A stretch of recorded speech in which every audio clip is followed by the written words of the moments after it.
everybody. Welcome back once again to the Retro Wrestling Review USWA podcast, coming to you from the Retro Wrestling Archive in Gadsden, Alabama. I'm your host, Gene Jackson, along with producer Smokey.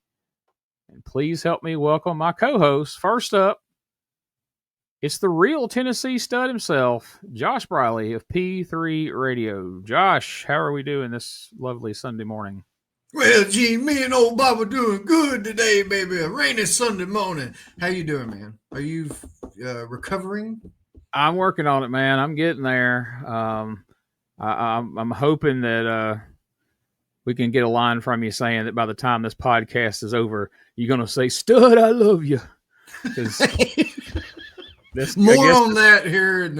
I guess that was becoming his hook right here, because the last time we saw him, he was saying that about a dog. But anyway, like you say, more just a little teaser, but we may have stepped on somebody's toes teasing something. So let's not wait any longer. We may tease something else and get in trouble. So let's welcome our other co-host. He's the owner, founder, and president of STSpod.club, and he's Jonesboro, Arkansas's current favorite resident. Spoiler alert, it's Brian Trammell. What's up, BT? Hey, guys, Brother Gene, Brother Josh. Get buck. Man, we heard that a lot in this episode. It's my best friend, Gene, and my favorite host of P3 Radio, Josh. And today I'm brought to you by, well, nothing. No one wants to sponsor me today, so there you go. Not even that lighting company that came in and brightened up your studio there? And the people will actually be able to see me now. I'll be scaring off the viewers, so I'm wearing my Happy Shiznit Day shirt. It was the 8th annual Happy Shiznit Day, and so you can get that on my site. I'll give you the link sometime. But yeah, we're excited about today, and if you're not a Patreon member, I'm going to tease it, Gene, and we talked about it pre-show. I'm going to go ahead and tease it right here. If you're not a Patreon member and you want to hear a true crime story involving me, that's right. Camping true crime story, and I'm not bullshitting either. So there you go. Subscribe to Patreon today. So I'm pretty excited because that means perhaps a portion of this show, or at least a portion of the Patreon show, may be subpoenaed for court. This Dateline mystery that may be finally solved here. PT is going to confess on way before Dateline. Way before Dateline. So yes, patreon.com/@Retro Wrestling Archive. Sign up there and you can hear this true crime story before they come in and haul BT off to prison or something. So, Josh, you got anything to tease for hot mics today for after the show? Oh, just my I can't wait. I'm ready for it. I'm truly excited about what he's going to reveal. And kind of dreadful because I don't have any more vacation days at work left. And they're going to drag us into this shit too. Like, so did he tell you anything off camera? And I'm not going to be compensated for that. So, and it's probably going to be in fucking Arkansas too. So I'm going to have to spend money to get there. It was in Missouri, but there you go. Yeah, I was going to say, if it's in Arkansas, we know a guy we can get a ride from. Hopefully, if we can just get there, because I'm sure he'll already, if he hears there's a trial that BT is going on trial somewhere, he'll be there. He'll be going anyway, so we can just ride with him.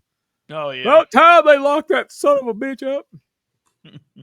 Is there a committee I could talk to push for harsher sentencing? Like, I believe he would be on that side of it. Please make me a juror. But anyway, I've lost track here. We're way sideways. Way sideways on that one, but sidewise.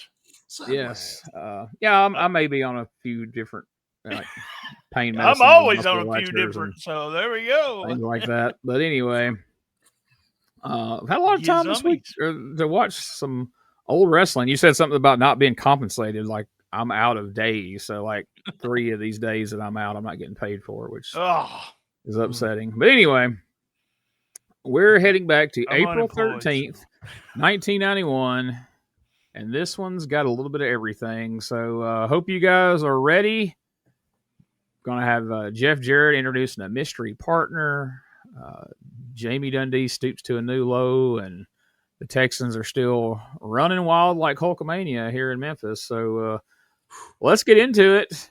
Last week we had the Jerry Lawler doctor, defying doctor's orders. He brought on the video that said you got to take 4 to 6 weeks off. Then he confirmed he's going to take 4 to 6 weeks off. And within the next 10 minutes, he was challenging Eric Embry to a steel cage match for both the titles. So it was a wild one last week, and we saw poor Todd Johnson was the one to take the pile driver off the second rope last week. He just got hired on to be a full-time jobber in USWA, and his hopes and dreams have been crushed by the quote-unquote Texas bunch. So we'll have to see what's happening this week. Is Jerry Lawler going to be here? Is he going to confirm his time off, or is he just going to get right back in the ring? The last few weeks have taught us anything. He's not going to take time off, but stick around, folks. You may be surprised. The opening match, we see superstar Bill Dundee taking on Sergeant O'Reilly, and Dundee gets it done in about 48 seconds. O'Reilly had jumped him before the bell, and Dundee didn't take kindly to that, and he quickly slapped that sleeper on him and put him down. I would ask you what you think of that match, but it really wasn't a match. So it was Sarge. I loved it. So, and David's alone today too. David's alone. That should be a song. So that's true. Michael St. John is not here this week, so we won't know who's looking good and who's not unless. I like Bill's. I really like Bill's jacket. The University of Louisville. Yeah, I did too. Yeah. It had that old school nostalgia feel. 91. Them jackets were slapping, man. Dude, the crowd, they were pumped up with him coming out there. Go Bill, go Bill. Like he's dancing and shit. Like, and I believe though, this match was just a purpose for the promo. Talk about what he was doing, and it was really cool that they at least did that quick to get to the point. Yeah, I mean, it's not as cool as his denim jacket that has himself airbrushed on the back. Whoever did that one, Bill, it didn't do you any favors, that's for sure.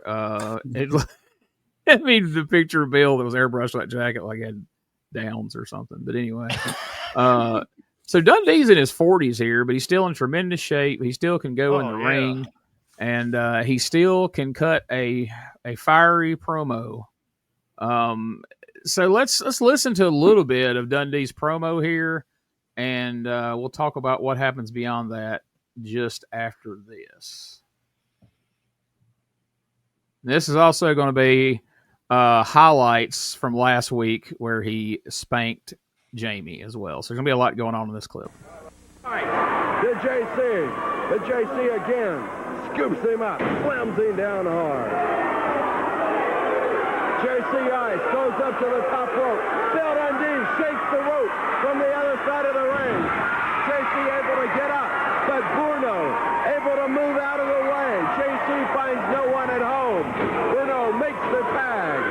So does JC, the superstar in, working over Stunning Steve Austin. Uptown Bruno in on JC Ice, baby. Stunning Steve fires Dundee across the ring. JC Ice pulls Bruno up, has his feet on the bottom rope for leverage, gets the pin cover on Uptown Bruno. And look at this. Bill Superstar Dundee pulling the sights down of JC Ice, baby, and spanks him right in the center of the ring.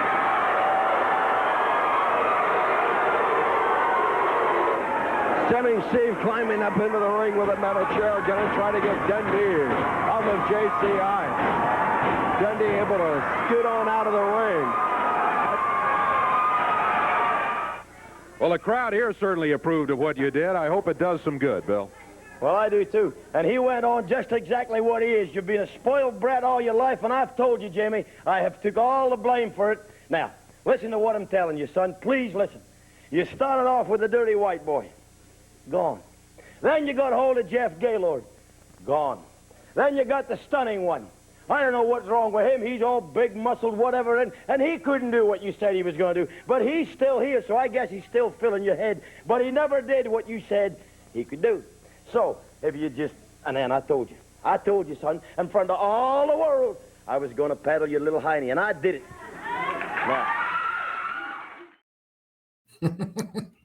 So Jamie and Steve Austin get the win, but Bill Dundee gets his hands on Jamie, pulls down his tights, and gives him a bare-ass spanking right there at the Pipkin building. And as we know from last week, everybody's got closer and more intimate, so it's like they were right there spanking Jamie's bare ass along with Bill. Now we've got a clip. I clipped these in two different parts. This next thing is really good. We've seen Eddie Gilbert do this effectively. We've seen a few people pull this off over the years. But if you are listening to this clip or if you're watching along with us, Jamie shows his acting chops here. He does a pretty good job. Just take a look. I don't want to spoil it before we get there, but let's just say, as Vince Russo would say, there's a swerve, bro, coming up. Look, Daddy, I just come out here today. Yes, sir, I did. I come out here for me to talk to you man to man and tell you that I know that I've done wrong. You know that there's roads when you go down the way, and in some part some way and some part others, and I know I parted the wrong way, and I just want to come out here and apologize and tell you that, you know, you're my dad, man, and I just, like you said, I'd like to go home and just talk about it, man. Yeah, okay, I do. Bless your heart. No. The Texas Hangmen. Ever embarrass me again, Dundee. Don't you ever do to me what you done to me in front of all them people, man. Don't you talk about friends. I got big friends, bad friends. I got lots of friends. And I got friends coming by the Dungeons Day, man. Because I ain't nothing nice, man. Jamie Dundee sets him up and then calls his friends out here, the Texas Hangmen. All right, guys. So, what do you think of that whole thing from the Bill Dundee promo going forward? I love it. I mean, I was kind of getting half-assed depressed that they were kind of just not leaning into the Bill and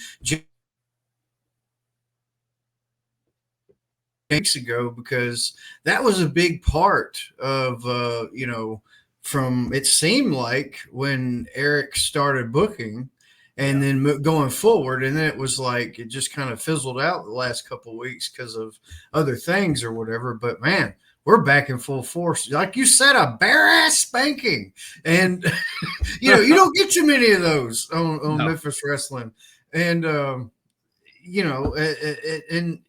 the swerve, Jamie, it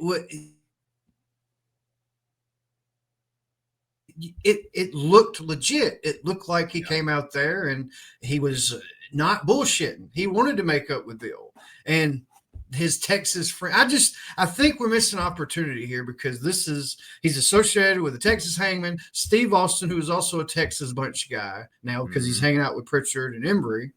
I think we missed the opportunity dressing him up like little Jimmy Dickens and him being the JoJo, him being the Texas guy. Oh my God! Only Josh, and if y'all know this, for shoot, he loves Jimmy Dickens. So, oh my God, that would be tremendous. I actually love this spot. I knew what was going to happen, but I thought they did a really good job about it. Spanking him and everything during this segment. Tell me if I'm wrong, but we got Bull Payne under the mask beating up Bill Dundee, and in the future, Bull, we just want to tell you something. Samantha goes with Bill. I just want you to know that your wife goes with Bill, so I just want to tell him that for the future, since I'm a spoiler. Yes, so Bill wins that round. But yeah, I'm with you, Josh. It looked like they were kind of taking some focus off of the Dundee feud and pushing it down the card. And then with this whole segment, they just poured a whole new jug of gasoline on the fire, because Jamie seemed very sincere. Even though he wasn't really as sure of his words in this one as he has been, but I think that may have been by design. When he comes out, he's been hollering, calling him Dundee for the last few weeks, but he comes out Daddy, and he props on the side of the desk, and he looks like a teenager sitting on the bed having like, I know I screwed up, blah, blah, blah.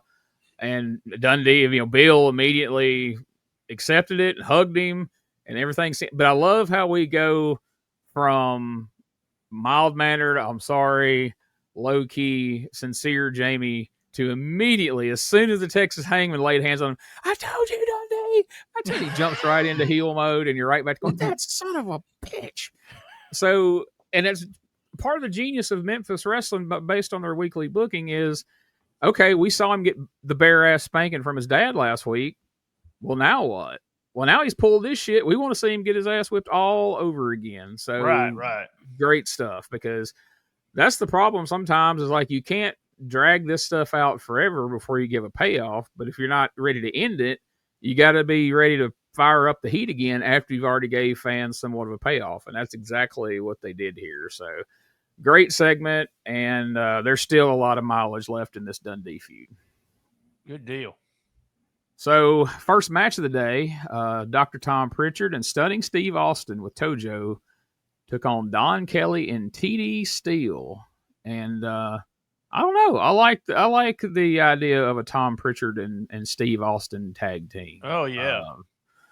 I think that could have went somewhere if they'd been able to stick together. But anyway, Tom is sticking to his slingshot suplex as his finisher. He's going to do it or die, but it's looked a lot better the last several weeks, so I won't knock him for that. But yeah, Pritchard and Austin show a little bit of tag team chemistry here, so they show potential for being a tag team. And of course, there's a couple of Tojo spots in here for interference, and he reminds us he's there. And he had a new briefcase, brand new briefcase. Thank God, because that other one was shot. The other one had cardboard and duct tape on it, I think. Yeah, so. I mean, it looked like they had wrapped it in aluminum foil or something. But what did you guys think of this match? I thought, like you're saying, you like the idea of the Pritchard Austin. They had the chemistry and visually, they both had the shiny, sparkly Ric Flair-esque robes on, or whatever, and they looked like a team. And it didn't seem before. It seemed like it was questionable whether Stunning Steve was a part of the Texas bunch or not before. I mean, obviously he had done just a little bit, but it wasn't like he was riding with them, Yeah. But right here, he's teaming with Pritchard. That all but confirms it. And he's from Texas as well, and he's dastardly. So, yeah, I think it's a perfect combo.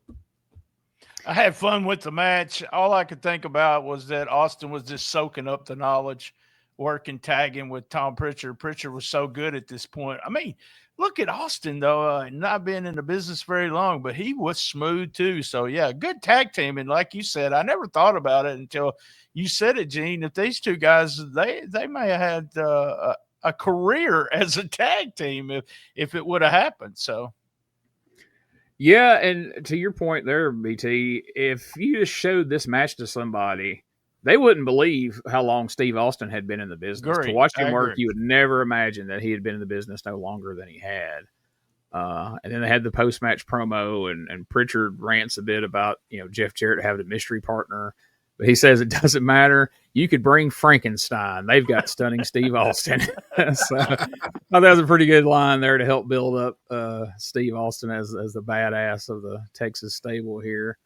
I want to make a note about this, too, this promo and everything, Dr. Tom and Austin together. When they come out together and they're wrestling, I'm not going to spoil anything, but my first thought was, where's Eric Embry?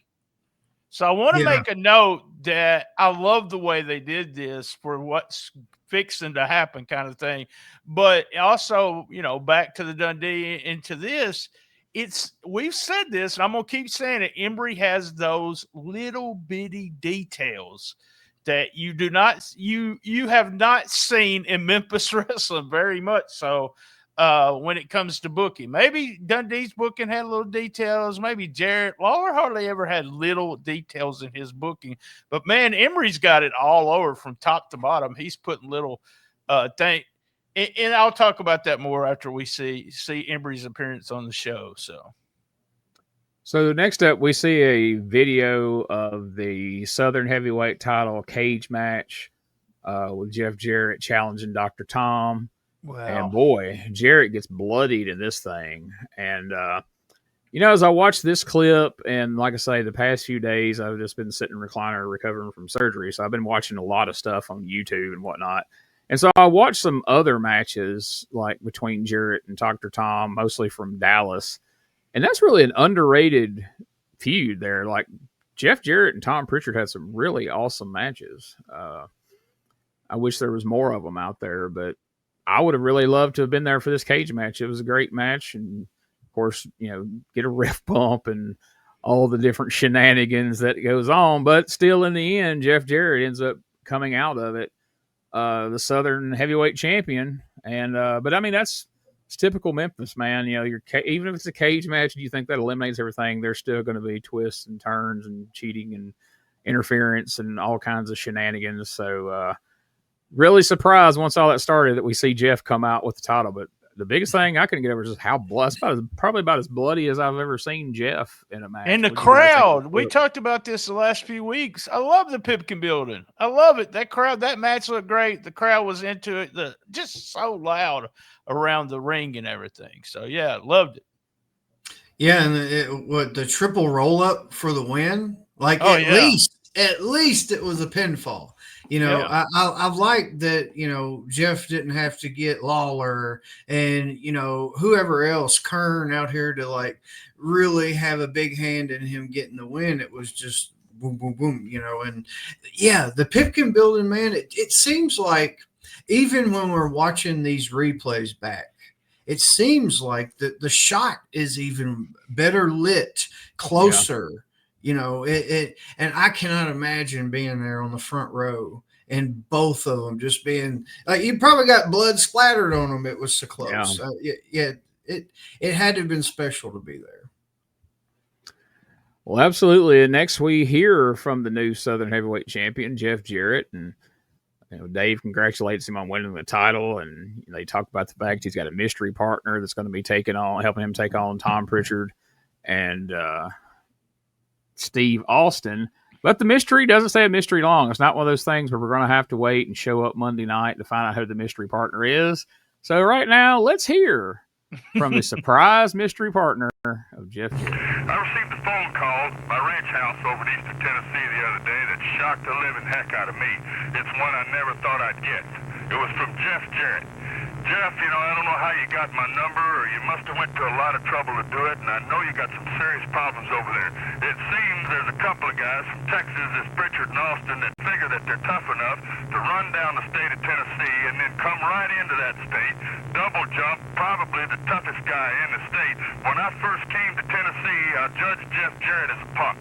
But after wrestling him in a year's feud, the darndest fight I ever had in my life, all across 5 states, I realized that I'm wrestling a heck of a man here.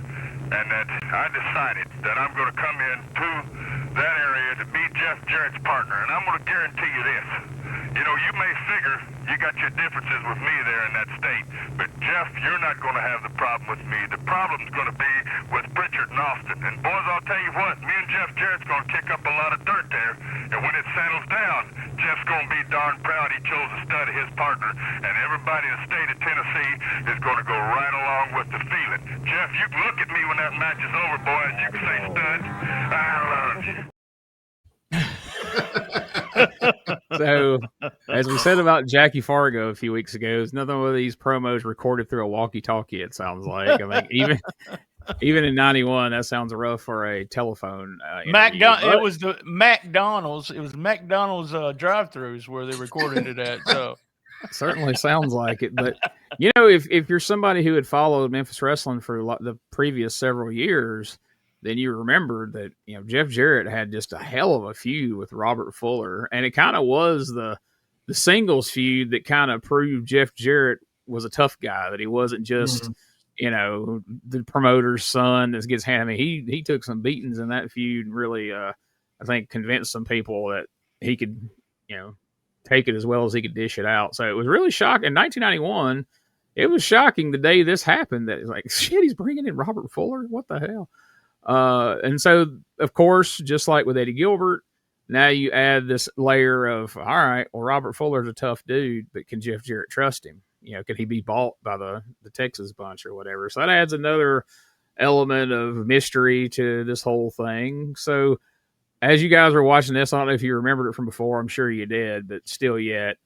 What did you think when old Tennessee Stud was announced as the mystery partner? Yeah, man, I vividly remember it. This is one that I had on tape and I wore it out. I watched it over and over at my granny's house, and then I stole it from my granny's house and took it to my house to watch it more. And yeah, it was a shock because, like you say, I mean, like I remember there being like ball bats involved and Robert Fuller like really injuring Jeff and other people as well. And like it kind of makes you think though, because Eddie Gilbert had recently made that transformation, from the almost probably one of the nastiest heels ever, and he's over on our side now, defending Tennessee. So it kind of gives you hope that Robert Fuller is maybe sincere. And if he's not, he may end up whipping Eric Embry's ass anyways. And it's going to take somebody like Robert Fuller to come in and be successful with it because, Lawler's gone, and who else is going to help? It seems like somebody like Robert Fuller would be able to do it. I mean, I agree. I love the idea. He's always been the Tennessee Stud. So there we go. He's a Tennessee boy. He don't care. He hates Texas. So I believe that part of him. Also love this. This is typical Memphis. I talked about it a bunch here on this podcast. But the toughest guy ever faced, I'm going to call it the toughest guy ever faced, is what Jeff said. And it's Robert Fuller. So that's what I love. I love them being able to take a heel that they feuded with and bring them into tag. And, Robert you said this, but Robert was a huge part of getting Jeff over as a babyface and as a tough, that he was a tough guy instead of just the blonde. Same thing with the Fabs and the Moondogs. Is what it reminded me of, that you always thought the Fabs were just pretty boys until they feuded with the Moondogs. And that's kind of like, Jeff is just daddy's boy until he feuded with Robert. And this would have been a surprise on Memphis television, especially to the longtime fans, like you said. As a kid, I wasn't a kid that rooted for the bad guys, but I did always like when Robert Fuller was on TV because he knew it was going to be entertaining. He had that foghorn leghorn delivery to him even way before he was ever Colonel Parker. So for him to be a good guy, one of the main things I remember from that feud with him and Jeff was, he was doing the loaded boot gimmick, and finally Jeff got the loaded boot off of him and beat his ass with it. And then the next Saturday on TV, Jarrett comes out and he's holding the boot in his hand. And of course, Robert comes out, I need my boot. I can't wrestle without my boot. That's a medical device. So much good stuff between those two. So yeah, that's really fun. And I mean, I'm sure everybody who heard this that morning thought, okay, well, this is one of those one-off things. Robert Fuller's going to come in this week and be his partner, and it'll go how it goes. And then he'll probably have to get somebody else the next week, whenever. But who would have thought that the Jarrett and Fuller tag team here is going to be an established team that does a whole lot over these next couple of years? Not to really spoil anything, but old Rob's going to be here with us for a minute, so I'm happy about that. So, of course, after hearing from... Gene, you and Josh might know this, but why do they call Robert the Tennessee Stud? Because he took it from his brother Ron when Ron quit wrestling. Oh, okay. I wondered why. If you want the real... Right, you can Patreon teaser. I'll tell you the real reason. So, all right.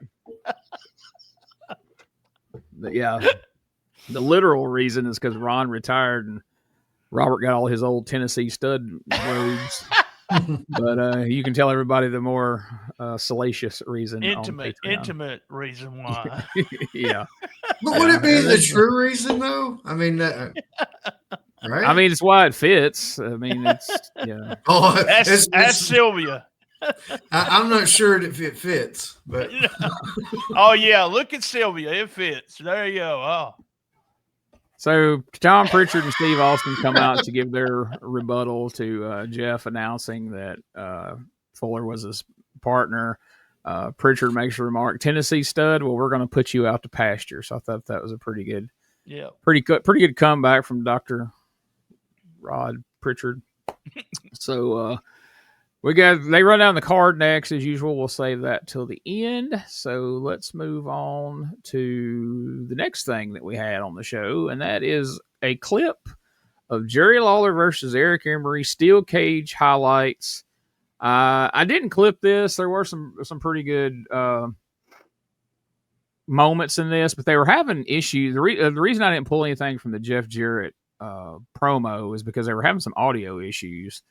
And it wasn't just this version of the tape. It was on the original broadcast because they kept putting up on their audio issues, please stand by. And so that stays plastered all over the screen through this highlight video and stuff. So I thought we can just talk about it. It looked like it was a pretty wild match. At some point, Eric Embry gave a pile driver to Frank Morrell, and then all hell breaks loose. But as we talked about last week from what we read, Pritchard, I didn't really get this from it the first time, but the belt was through the cage, and Pritchard was choking him with the belt from outside the cage while Eric Embry worked him over.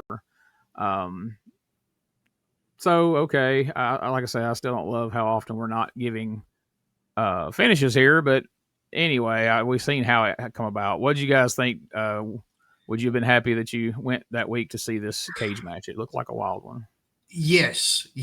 I mean, just like cage match from before, but this one even wilder because I'm gonna be honest with you. Watching it back, I was trying to put myself in Tom Pritchard's shoes, being the one doing that to Lawler, one of the owners of the company, and it looked legit. And Lawler's like, he is a master. He's making me believe that he is for real being choked. Tom's fucking up. I mean, and it was a great visual. Everybody, again, bloody mess, and it's chaotic as fuck. And the Pipkin building, super close shot. Like, I can't imagine being there. But yeah, it was absolute Wild Wild West. I loved it. The crowd, I wrote down, the crowd was crazy in this match. I mean, you were talking about the main event, so they sit through all the matches, and there's still that buzz that's going on that sometimes you just can't hold for the longest. I said this before, but it reminds me of the Nashville building a lot because there was always in the Nashville matches, even from the start to the finish, there's always a reaction, a buzz going on. I love these clips. It's like, just put me a whole YouTube of just clips from the Pipkin building. I really like it. So, yeah, I'm sorry, Gene. I just wanted to say as well, like, can you imagine too?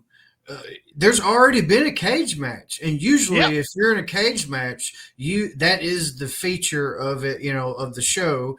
You're the only one, but it was a hell of a cage match before, so it had to be absolute bonkers to live up to what they had just they're coming into. I agree, man. You have to sit through.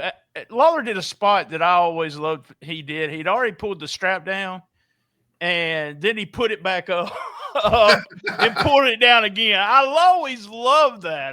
Like a reset button. Yeah. Let me give me a second can of spinach here, and let's go again. But I always loved that. Good stuff. Just these clips make you want to go to that building big time.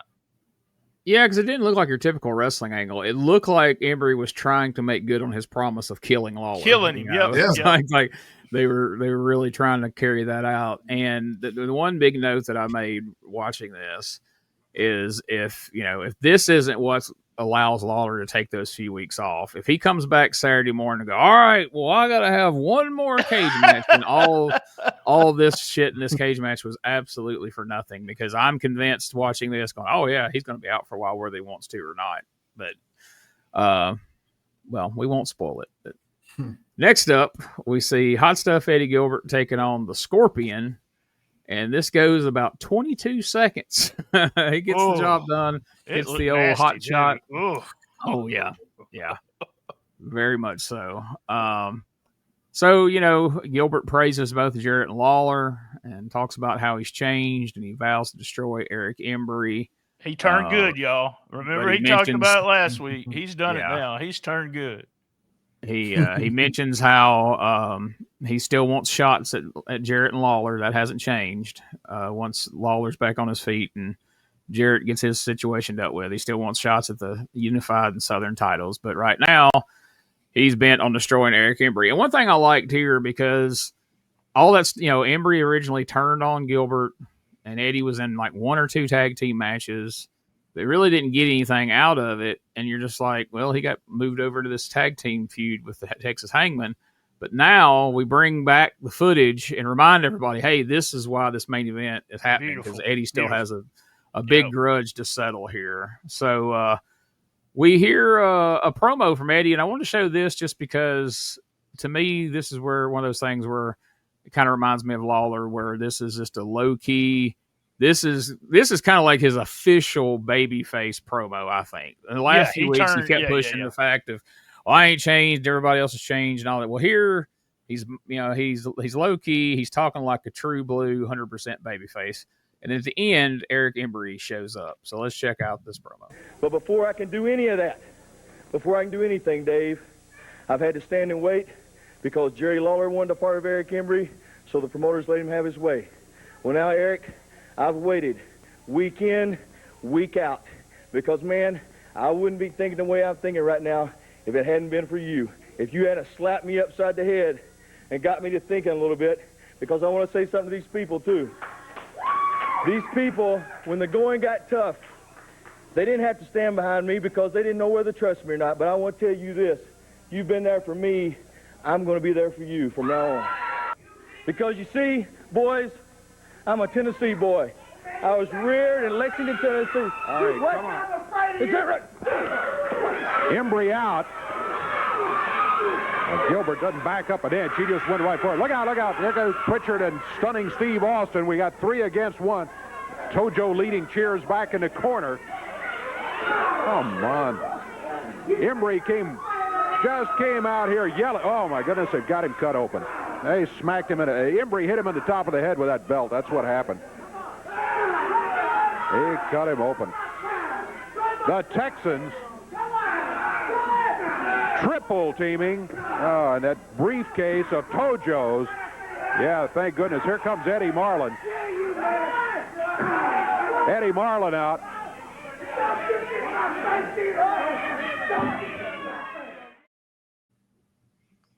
Whew. So before it came, the clip we didn't see in there, Eddie's talking about, they're showing clips of what Embry did to him. They show the clip of them spike pile driving Doug outside the cage, or inside the cage, but on the outside of the ring.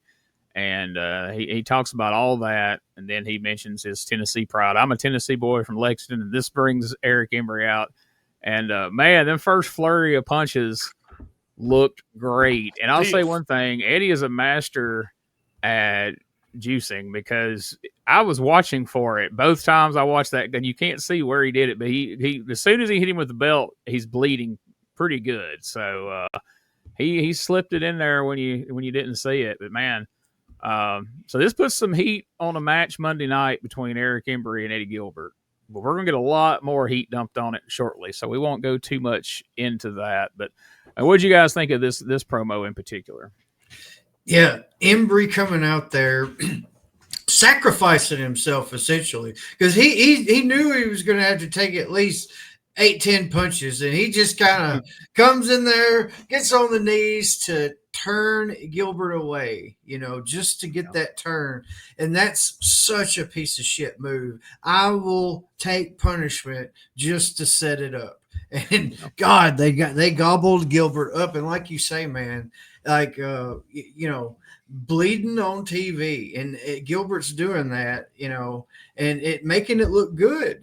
And I love talking about the little things. The new briefcase, we see the big Texas bumper sticker. Like, just I love the little attention to detail. It puts it over the top, man. And Tojo's hat is getting bigger by the week. I loved it too, but like I said earlier, this answered my question. Where's Embry? So Embry, steps out, but he waits to step out when Gilbert's doing that promo. So I love that part. Let's wait on him. and let's get him in for the rest of the show. So loved it. Love watching Eddie. I did notice he had the blade in his left hand. I do know that because when they were beating on him, he had you could see the hand, the way he was holding the blade. So he bladed himself with his left hand. We do know that. Don't know when, but like you said, boom, he's bleeding. So, like y'all said, little things, because they all three could have just come running straight out and just logged him right there. But Eric comes out alone. We established for part of the story, one-on-one, Eddie's got the advantage. But like you pointed out, Josh, Eric's smart enough to get him. He immediately drops to his knees in the opposite direction, so that turns Eddie's back, and we see him getting the shit beat out of him. But yet here comes the Texas bunch. So everybody got something out of that. It wasn't one-sided. Eddie looked good, but then he looked sympathetic. Eric looks like a pussy. So it all makes sense, and it all adds to their match on Monday night. But little we know, they're just getting started. We got Eric Embry taking on Mickey J. I didn't realize Mickey J was this active in the USWA in 91, but he's been here every week for the last several weeks. Embry manages to land an illegal pile driver behind the ref's back to get the pin on Mickey J. Again, that's kind of like you pointed out in the past, cheating for the sake of cheating, just to show that everybody knows Eric Embry could have beat Mickey J with any other move in the world, but no, we're going to do it with a pile driver just to stick it up your ass. So good stuff there. And then Eric does a promo after the match. He points out that Jerry Lawler is you're hiding behind your doctors, man. Retired the king. I retired him. So, it's a wonder Jerry ain't at home watching like with Jimmy Hart. He's going to be ready to break Embry's jaw when he comes back. But dude, I was hoping that he would come out with the belt. He stole the belt. We've seen it in the footage. Yeah, it would have been neat. Yeah, and that would have put that thought over even more. But Lawler took it home. Probably. He's like, I'm not leaving this belt with you. He left with Eddie Marlin, let him hold on to it, but let Embry have it on TV, because that'd have been great. Yeah, if he'd come out there with the unified have that robe closed, and when he opens it up, the unified title's on underneath it. Yeah. I know it's been done to death, but hell, he could have stole the belt and the crown and been King Eric Embry, the unified champion, for the next few weeks, but he's and that would have tied into this feud with Eddie Gilbert too, because everybody knew that Eddie was wanting to become the king of Memphis. That could have added a whole other dynamic to this feud here. But anyway, Embry's cutting the promo. Lawler's hiding behind his doctors, and Eddie Gilbert's going to have a match Monday night, and he's going to whip Eddie Gilbert's ass. But then he realizes off to the side, I don't know if he was in the crowd or over by the curtain, but he spots Eddie Gilbert's lifelong friend, John Gilliam, and he calls him over, and Dave tries to stop it. Like, no, you don't need to call him over here. And this exchange happens. Let's check this out. What's he saying? Hi, hey, let me tell you something. Hey, Dave, get him over here. Come on over here. Leave him alone. He can say what he wants to. Shut up. What's your problem, man? What's your problem? I guess you're an Eddie Gilbert fan or something. Yeah. Oh, you're an Eddie Gilbert fan? Yeah. Eddie Gilbert's probably your best friend in the whole world, man. Yeah, he is. Oh, Eddie Gilbert. You're probably from Tennessee, too, ain't you? Yeah. Huh? I'm proud of it. Oh, what are you proud to be from Tennessee? Yeah. He's proud to be from Tennessee. Eddie Gilbert's friend, proud to be from Tennessee. Man, that proves my theory, Dave Brown, that all you Tennessee people are a bunch of goofs, man. You come to fight Eddie Gilbert's battles for him. You come to fight Eddie Gilbert's battles. Yeah, if I have to. Oh, you want to fight me? Yeah, go if I have to. Go hit me. Hey, come on, Eric. Embry slapping John Gilliam, who's just Eddie's friend. Oh, my goodness, throw him in the ring. This proves affection, let me tell you. Now here comes Tom Pritchard. For heaven's sake. John can't weigh 130 pounds. And Embry grabs him, got him up on the ropes. Pritchard helping him set. Oh, my goodness. a pile driver on John. John is just out here expressing his opinion, trying to defend his friend.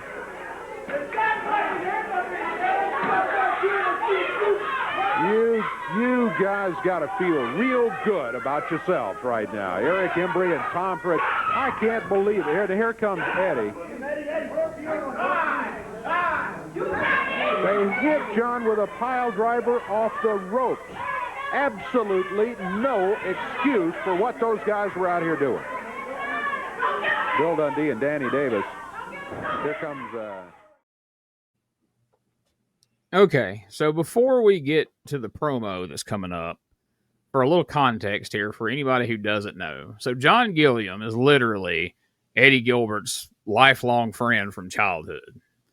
And once Eddie got into wrestling, John was a big wrestling fan. He would bring John with him to shows.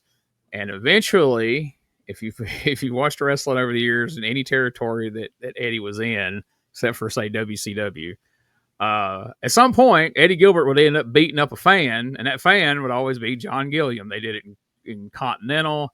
He's been beaten up on Memphis. They shaved his head one time in Memphis.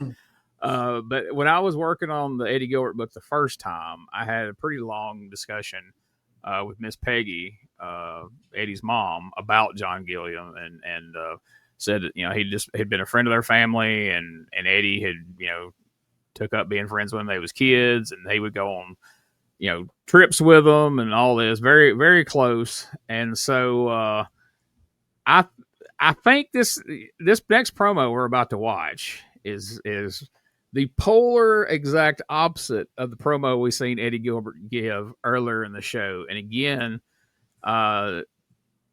you just have to watch this promo, but I wanted people to kind of have that context to bear in mind. I feel like this is the reaction you would get if Eric Embry had really beaten up, Eddie Gilbert's best friend. This is the reaction you get, because holy shit, you talking about bringing reality to something. You talk about putting heat on something. He didn't have to use the words that Eric Embry used last week, but we're convinced after you watch this, if you don't think he wants to kill Eric Embry, I don't know what else he could say or do. Check this out. Here comes Eddie Gilbert. No! Nobody! Look! You got my brother John! You can say that, Embry! He's a wrestler, he's a big boy! When he got into wrestling, he had to take that shit, just like I did, and just like any wrestler here in Dayton! He's not a wrestler! That's my friend John! He's not a wrestler, boy! You don't lay one finger on him! I said a while ago, I haven't been the hot stuff Eddie Gilbert that everybody hated! Well, listen to me, boy, and listen good! I've got you! There's no way you can run from me now! It's already done! You're mine! For one thing, this week, I'm going to be Chef Boyardee, and I want you to be cooked well done! Eddie Gilbert. All right, so a main event promo to set up a main event match. What do you guys think of this whole the of Eric and John, and then Eddie's promo afterwards? I started thinking, watching all this again while we're sitting here, I'm like, man, you've heard me say before, Eric Embry's top 5, one of my favorite heels of all time. This specific show and the events we just watched is one of the foundation blocks of that thought. And like I said, I used to wear this tape out. And, with that being said, it's like you always hear people in the wrestling business say, even if you're an opening match guy, play your role. Even if you're mid-card, play your role. Eddie Gilbert is a lot of the reason that I feel like Eric Embry is one of my favorite heels as well, because that promo was so intense and it made me, like you said, it was real. It felt real. He just almost killed his best friend.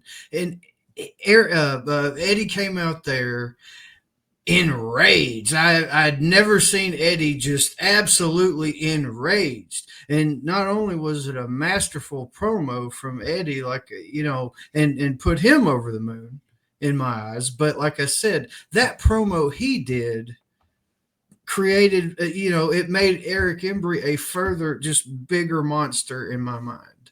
Great shit, man. I agree. I love the very front of this pro. No.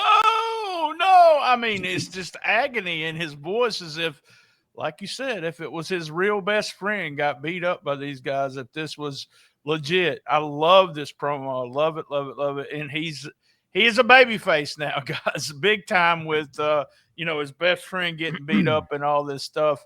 I just like it. I like the way John takes off his glasses too. I love that little touch that he does, but just fun stuff. Great stuff from Eddie, great stuff from John.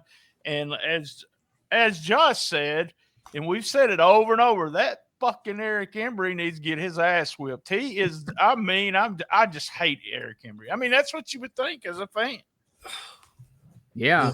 If you watch John, when Eric slaps him and he goes down, he carefully sets his glasses off to the side of Dave, which is great. There was something that Dave said too after that promo I wrote down. He said, Eddie was as unhappy as I've ever seen him. I mean, and he said it real like I did get Buck from last week, He didn't use the word angry or enraged. He's as unhappy as I've ever seen him. I forgot to make a note of that. I'm so glad you remembered, because that was tremendous.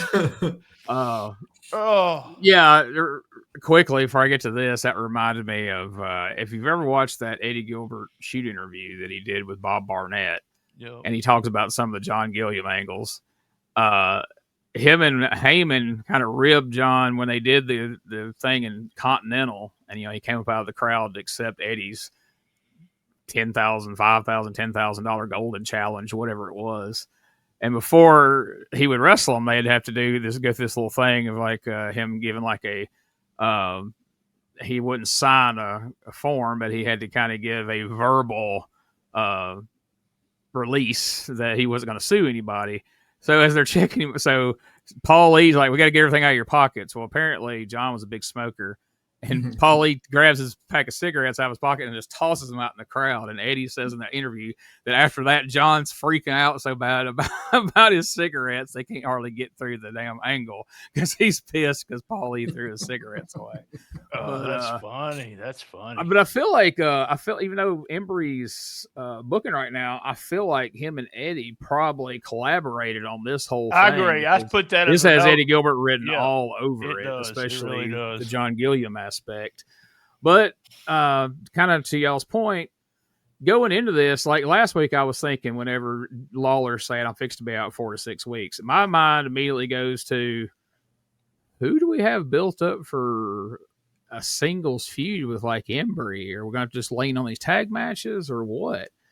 And in the course of this one episode, we've pulled Eddie out of this tag team with Steve Kern last week, and we have created, as y'all said, you've made Embry an even bigger heel. So even somehow he was a huge heel for hurting Lawler and doing everything he's done now, but you've made him a bigger heel in the course of this episode. And now you've made Eddie a full-blown babyface, and you've given him a reason that we are going to have to go see how this plays out. Not to spoil the final questions, but after that Eddie Gilbert promo, we're like, God dang, he may actually kill Eric Embry. I've never seen anybody this mad on a wrestling show. Well, I've never seen him as unhappy. I really have. Well, when somebody's that unhappy, they're either going to hang themselves or they're going to beat the shit out of their person that made them that unhappy. So that we'll just have to see how man, it plays out. That screaming that Eddie did, though, just that no. I mean, it just loved it. Absolutely. And again, it's well thought out, because that's why earlier in the show he was very monotone. He was very low key. Yeah. Guys, fans, I'm going to give back to you what you've given to me. And he's real monotone, so that by comparison, when he's screaming, now we know, oh, shit, he is pissed. He was already kind of mad at these guys. He already wanted revenge on Embry, but now he wants to literally murder him. So good stuff, man. Just really, really good stuff. And after that unhinged promo from – the only thing that kind of got me that I didn't love was that line at the end about Chef Boyardee felt so out of place. Like, what? Yeah, yeah, that's not what I think when I hear "well done." No.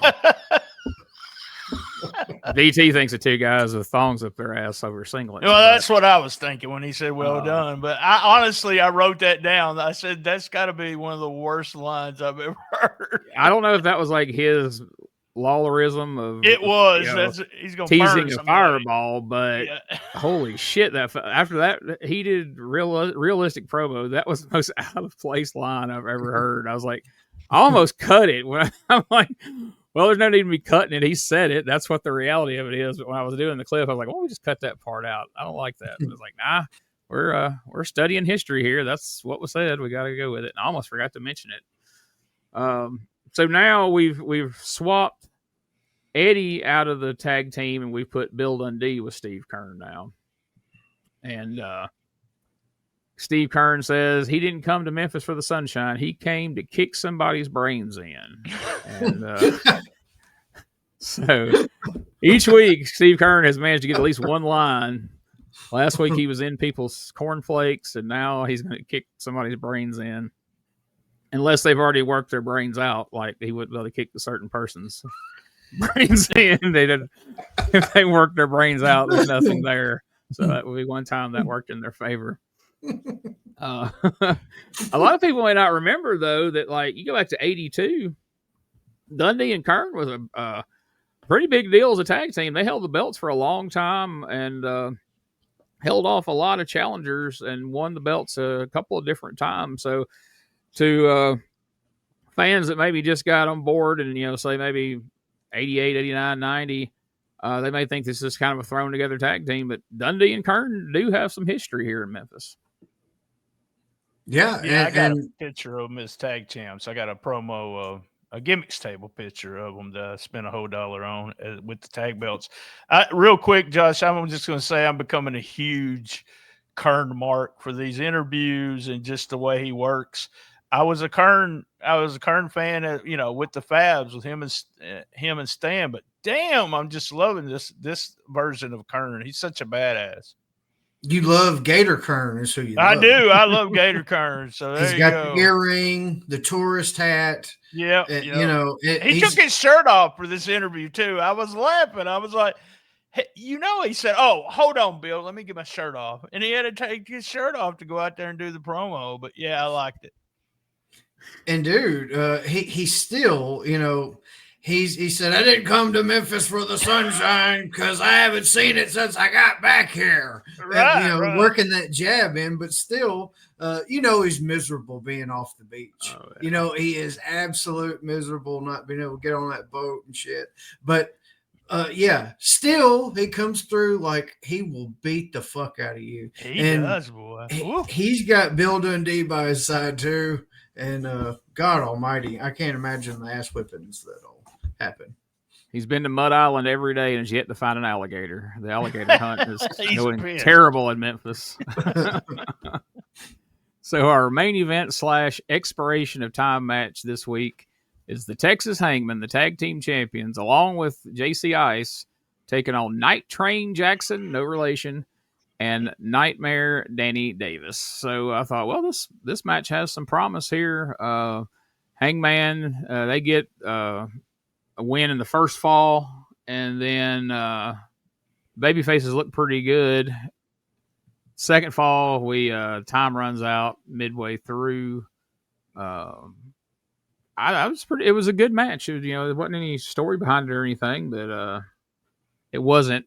I guess since it was the main event and the expiration of time, we didn't just have the take Night Train Jackson and job him out while Danny Davis stands in the corner, watching kind of match. So what do you guys think of it? Yeah, that was going to be my comment. Other than Night Train actually he comes equipped with the train horn and the guest jeans and the neckerchief and the conductor hat or Casey Jones hat, whatever the fuck you want to call it. I get it,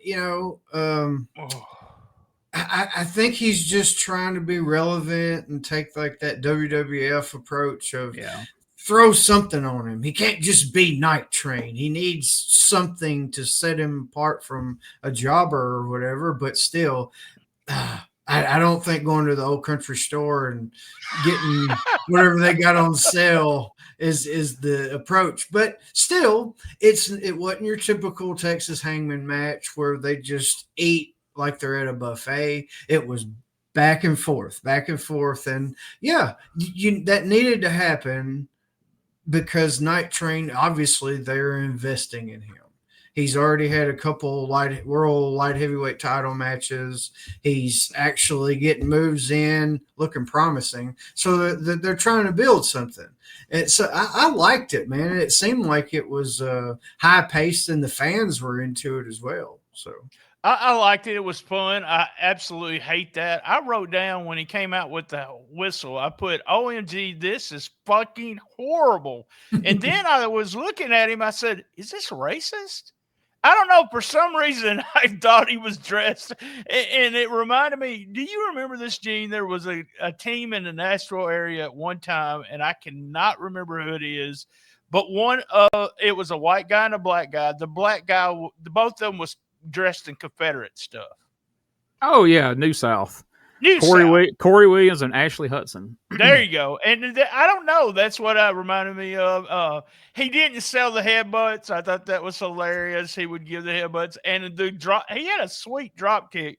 But was he blowing that whistle over on the side? Yes, during the hot tag? Yes, I was going to say, during Uncle Danny's hot comeback, you could hear the freaking whistle. Because the whistle was the worst part of it. I understand if they're going to call you Night Train, lean into it, but that whistle was terrible because Danny's trying to make a comeback and you're oh Jesus Christ, don't do Danny that. Looked good, man. He looked so good. He's so smooth on everything he does. And you could tell that, he's working with two guys that are still a little green. I mean, they've been in the business for a while, but man, everything's so good. And that's the thing about it. No matter what, you're going to get a good match when Danny Davis is in the ring. So. And I wanted to, sorry, Gene, I just wanted to say, seemed like the formula is now, if you are on the first match of the Monday night Pipkin Building show, then you're going to be on the main event the Saturday before. Happened to Bill. It's happening to Uncle Danny now. I noticed that. It seems like that's what they're doing now. Oh, well. Yeah, I didn't even think about that, but yeah. I got to give it Night Train. Night Train needs to bring that bottle of Night Train out and come out. Now that would be racist. Pimp Daddy, and yeah, I'm sorry. Yeah. Do you know why you always get a good match out of Uncle Danny, BT? Why? Tell me. Don't play. I made a note. I'm glad that Josh said it about the country store because I made a note. Which wrestler do you think stopped in at the Casey Jones Village in Jackson and talked him into getting the freaking whistle? I don't know why I think Casey Jones is racist too. I don't know. I mean, maybe I'm just mixed up on what's racist and not racist these days. So I don't know. You're one. That's for never mind. So Dave Brown makes his comment after that this was another day where the Texans win them all. And so we really want to drive home that point to keep that at the forefront of everybody's mind. But pretty good episode. We're going to see what you guys thought about it. But first, we got to take our podcast commercial break. And then when we come back, we'll let Dave tell us exactly what's happening at the old Pipkin building this week.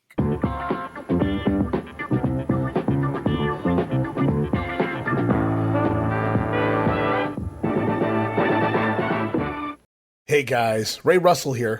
Lots of new stuff happening here at WrestleCopia. If you haven't checked out our website at WrestleCopia.com, it's a great way to keep up with the latest episodes of all of your favorite Copia programming, from the Wrestling Memory Grenade to Regional Wrestling with the Territory Talk, the Wrestling Stoop with the legendary Bob Roop, and of course all of those programs also available at your favorite podcast streaming platforms. And if you want to stay up to date with everything going on in the Copia world, all the latest news, random thoughts, fun videos, pictures, and more, make sure to join the more than 33,000 followers over at Facebook.com/Wrestling Grenade. Don't be left out. And last but definitely not least, it's what keeps the entire machine going. I'm talking about Patreon.com/WrestleCopia.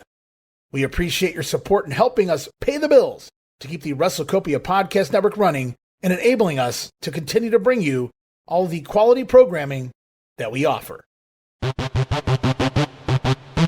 Ladies and gentlemen, welcome to Give Me Back My Pro Wrestling, the podcast that's based on the old school but can still help you find the good stuff from today. Jimmy Street and the Plastic Chic, Jarrett, are the undisputed tag team champions of the wrestling podcast world. From thought-provoking topics to superstar interviews to action figure expertise. This team does it all, and all they ask is, give me back my pro wrestling!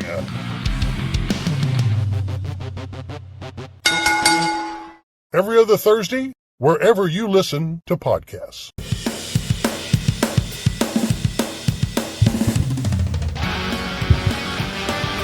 Tired of the same boring wrestling podcast? Need something with attitude, chaos, and maybe just a little cussing? That's stspod.club, and we got it all covered. We got wrestling weirdness with WTF News Desk, 5-minute time limit, and the southern fried brain of me, BT, steering the whole ship. We also have rolling into Memphis every week about the current Memphis wrestling. Interviews, hot takes, and wrestling outrageousness so wild it might get you banned in 12 states.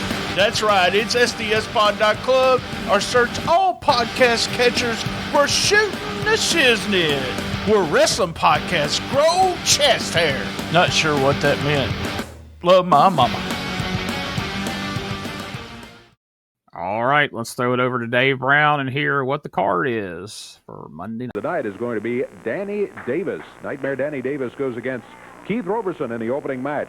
Following that, the World Light Heavyweight title will be on the line. Night Train Jackson. Night Train held the belt briefly, but lost it again to El Grande Pistolero. Then, hair versus hair match. In this one, there must be a winner, as Uptown Bruno, once again, will be going against JC Ice Baby.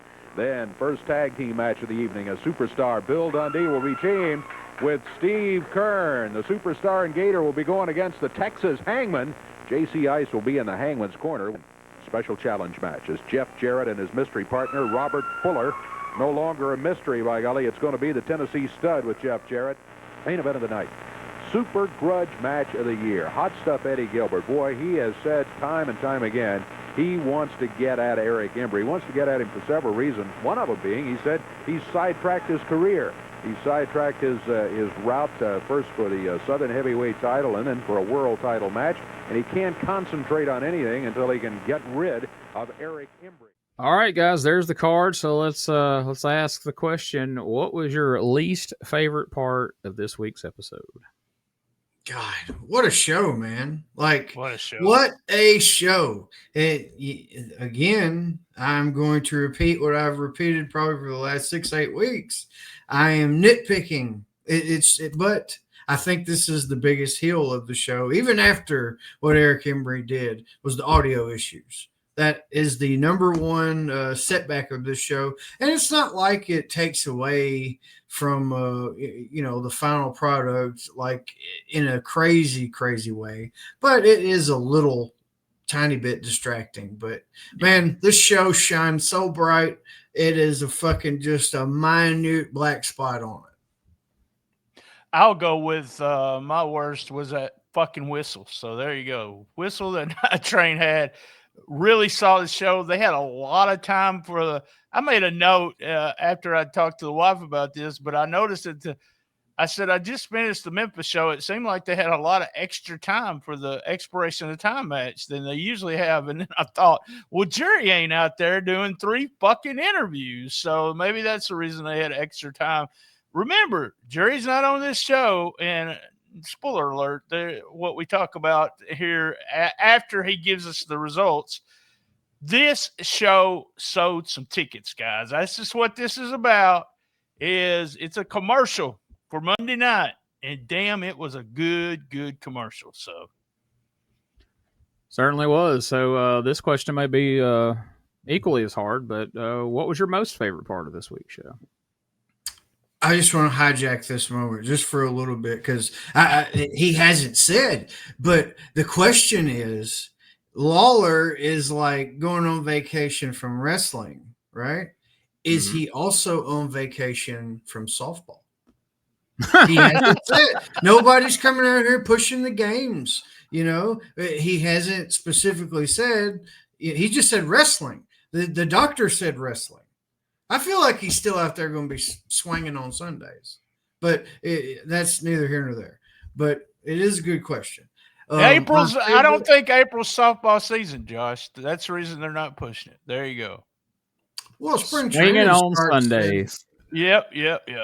Spring training starts in February. Well, that's right. He's bound to be out there doing something.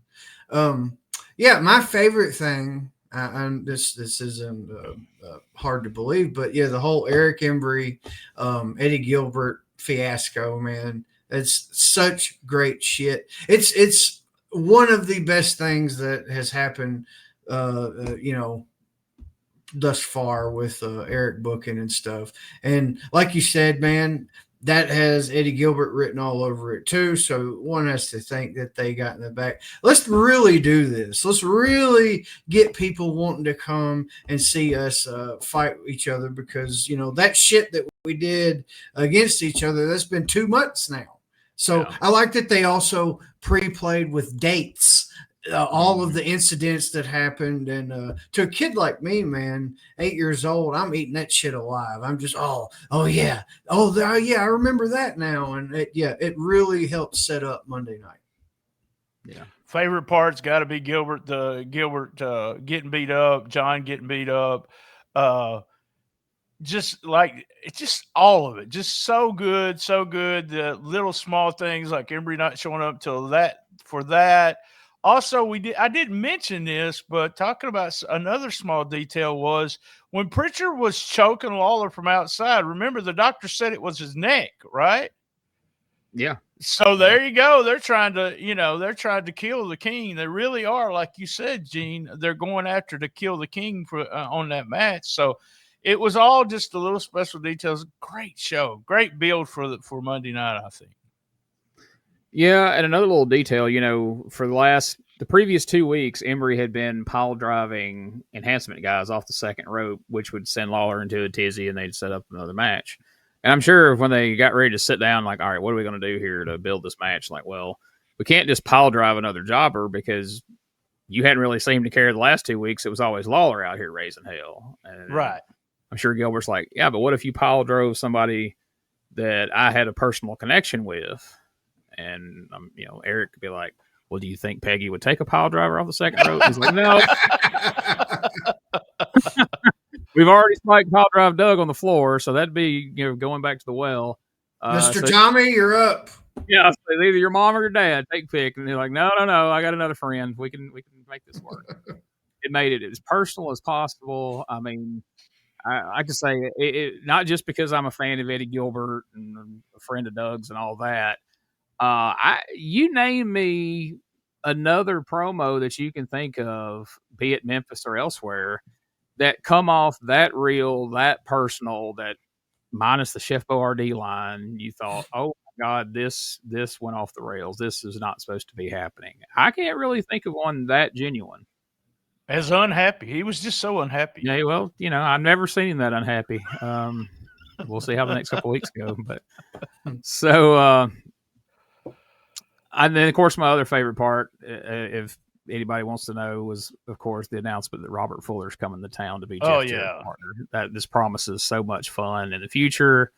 It means I'll finally maybe start getting some messages on our egg iron line. I hadn't even been pushing it lately, but we'll see what happens. But right now, let's go to the Pipkin Building, April 15th, 1991. We don't have the number of people, but we have a figure of $4,700 is what the house drew. That's great. I couldn't figure out what number considering yeah. How much was tickets? I was going to figure out how many people was there, but he never mentions the ticket price. So. Mm-hmm. No, so just be speculation, but we know just based on other house numbers we've seen that's a better house than we've seen in a while. And again, no Jerry Lawler. So kudos to Eric Embry and Eddie Gilbert. So the opening match, Nightmare Danny Davis defeats Keith Roberson. No surprise there. El Grande Pistolero defeats Mike Train Jackson. Hair versus Hair, JC Ice defeats Uptown Bruno. Surprise, surprise, surprise. Who didn't see that coming? Superstar Bill Dundee and Steve Gator Kern defeat the Texas Hangmen in a non-title match. And I meant to say this earlier, but Dave just really seems to enjoy calling him Gator. He's really he loves it. Yeah, saying it. He always works it in there somewhere. Oh, Gator. Jeff Jarrett and his mystery partner Robert Fuller defeated Steve Austin and Dr. Tom Pritchard. And then in the main event, Eric Embry defeated Eddie Gilbert by disqualification when Gilbert ended up getting caught with the chain that Eric Embry introduced into the match. But Embry didn't get caught. Gilbert got it away from him. He got caught. Disqualification. First match of the singles feud. I don't have a problem with that. You know, we got probably a long way to go with that one. So no complaints for me. Pretty solid card. You know, I mean, sure, Uncle Danny's basically a squash match to open it, but at least we know he's securing a win. And all these other matches sound pretty good. So I would have been down there. I don't know if we answered that question, but I would have been down there for this show. I didn't even ask you because I think we'd already pretty much beat that to death. It'd be redundant. Hey, you guys loved every bit about the show. Would you go see it? Sorry, I guess I should have just for. And Meltzer said something really hilarious. A $4,700 house for the first card without Jerry Lawler on top in about 100 years. So there you go. It's true though, man. It's you know, I know we're gonna see Jerry come back. I told y'all at Cassette Wrestling News that they kind of spoiled that part for me too, with one of those. But when we see him come back, it'll be interesting to see if the gate starts going up. Because when I was doing the site, it wasn't like when I would see the rate. I did the ratings. I was getting the ratings for the Memphis show, and it wasn't his segments that got high ratings. The highest ratings were from Brian Christopher, and it would be old matches of Brian Christopher, or it was Bill Dundee and Kevin White doing their feud. So Lawler wasn't drawing the ratings during that time, during my website time. So it'd be interesting to see if people will come out to see him again when he returns. So. Absolutely. Well, that was a good one. So let's, I guess it's time to wrap things up. So that being said, BT, tell us what's shaking over at stspod.club. All right. Every day we do the Shiznit Minute. We talk about the current wrestling scene. We had episode 996 with rolling into Memphis number 244, which was spooktacular. We started October last week. The first week featured you two guys. Hit me with your first shot. We had Josh on, and was it really that good? Flex Cavana with Gene. We got another music podcast coming out. It will be out by the time you listen to this. And I do the very first ever Was It Really That Good solo. That's right, Gene. I knew you'd been in the hospital. I didn't ask you to do this one. And we're going to talk about The Rock when he gives those concerts. Is The Rock really that good when he sings? And then P3 Radio, I got 4 out of 5 hoots on this one. Episode, by the way, it is the podcast that talks about videos but never gives you the link. 429 giggity. I don't know why I said that. The first 51 minutes, sex talk. That's why I like it. Sex talk, masturbation norms, how much jizz you do, docking again, with 2 6-inch guys with beer bellies, dick names, Alan Jackson and Snoochie Coochie, all 4 hoes. Oh, okay, I'm going to tease another Patreon. I'm going to tell you what all 4 hoes is.